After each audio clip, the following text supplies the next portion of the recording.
आज की इस रिवीजन वीडियो में प्रश्न नंबर 7 है। 1450 में सीता, गीता तथा रीता को बांटना है। पैसा 1450 रुपया है। इस प्रकार बांटना है कि सीता गीता के भाग का 3/4 तथा गीता रीता के भाग का 3/2 प्राप्त करते हैं। तो तीनों का हिस्सा निकाले। देखिए सीता, गीता और रीता है, इसका मतलब सीता, गीता, रीता का अनुपात हमें निकालना है। क्लियर हो गया? तभी तो पता चलेगा कितना कैसे बांटेंगे, उसका अनुपात निकालना है। अनुपात निकालने के लिए यहाँ पे थोड़ा सा क्वेश्चन कॉम्प्लिकेटेड किया हुआ है। यहाँ पे लिख लेते हैं सीता, पहले तो सीता और गीता के साथ दिया हुआ है और फिर गीता और रीता के साथ, तो फिर यहाँ पे लिख लेते हैं गीता और रीता। जैसे दिया हुआ वैसे ही लिख लेते हैं, तब जाकर के दोनों को पता चलेगा।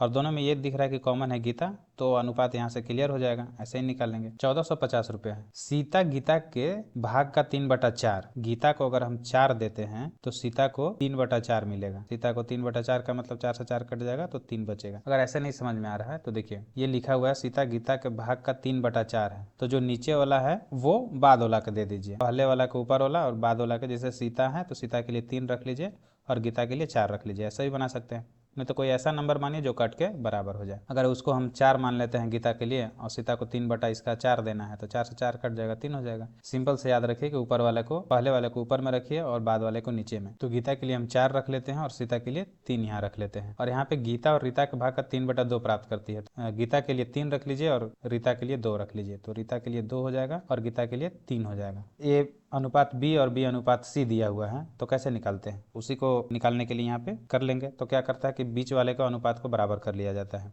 गीता के अनुपात को बराबर करते हैं। तो क्या करना पड़ता है, इस वाले 3 से इसमें मल्टीप्लाई कर दीजिए इस अनुपात में, और इस वाले 4 से इसमें मल्टीप्लाई कर दीजिए। गीता को बराबर करना है इसलिए दोनों को गीता वाला रेशियो रखेंगे। तो इसमें मल्टीप्लाई कर देंगे किससे, 3 से, और इसमें मल्टीप्लाई कर देंगे 4 से। अब करके देखिए कितना नया अनुपात निकल के आता है। 3 चौका 12, 3 तिरिके 9, 3 तिरिके 9, अनुपात में 3 चौका 12, अनुपात में 4 दूना के 8। अब ये देखिए दोनों बराबर हो गया, तो ऐसे लिख सकते हैं 9:12:8। अब इन तीनों का अनुपात ये है और यही तीनों को कितना रुपया में बांटना है, 1450 में बांटना है। इन लोग का टोटल कितना अनुपात में दिया हुआ है, 12, 8, 20, 9, 29 हो जा रहा है। 29 बराबर अनुपात में 29 है, लेकिन टोटल पैसा है 1450। तो अनुपात 1 का मान निकाल लीजिए यहाँ से। अनुपात 1 का मान हो जाएगा 1450 बटा में 29। कितना से कटेगा, 5 9 45, 5 से कट जाएगा ये, तो 5 0 1 0 है तो 50, तो एक बार में 50 बार में ये कट जाएगा। अनुपात 1 का मान 50 हो गया। अब पूछ रहा है किसका, तो तीनों का हिस्सा निकाले, तीनों का अलग अलग हिस्सा निकाले। तो तीनों का हिस्सा क्या हो जाएगा, 50 से 9 में गुना करेंगे तो 9 पचे 45, इसमें 50 से गुना कर देंगे, इसमें भी 50 से गुना कर देंगे, इसमें भी 50 से गुना कर देंगे। 9 पचे 45, 450, 12 पचे 60, 600 और 8 पचे 40, 400। Option number 3 is right answer. प्रश्न नंबर 8 है। 340.68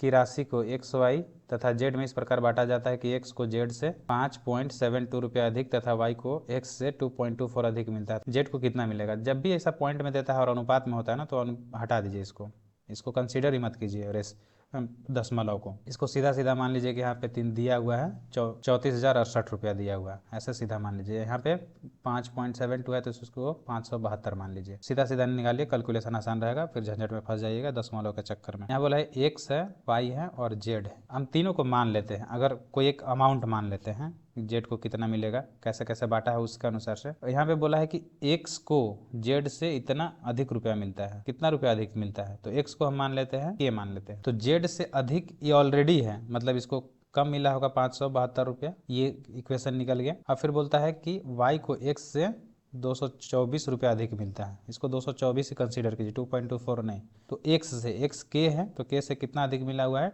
224 रुपया अधिक मिला हुआ है। यही इक्वेशन बन गया, इसी को आप हल कर दीजिए। के प्लस 224 प्लस के माइनस 572। अब इतना बराबर किस में बांटना है, 34,068 रुपया में बांट देना है। 1 2 3, तो यहाँ पे हो जाएगा 3 के, इन दोनों को घटाएंगे तो कितना हो जाएगा, 224 को अगर इसमें घटा देते हैं तो घटाने पर 348 आएगा बराबर में 34,068। 3 के बराबर ये जाके उधर में प्लस में ऐड हो जाएगा, 34,416 हो गया।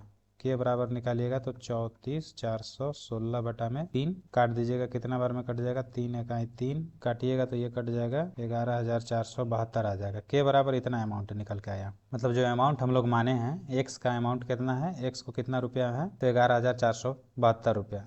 पॉइंट है तो पॉइंट लगा दीजिए, 2 अंक के बाद लगा 114.72, ऐसे बाद में कर लेंगे।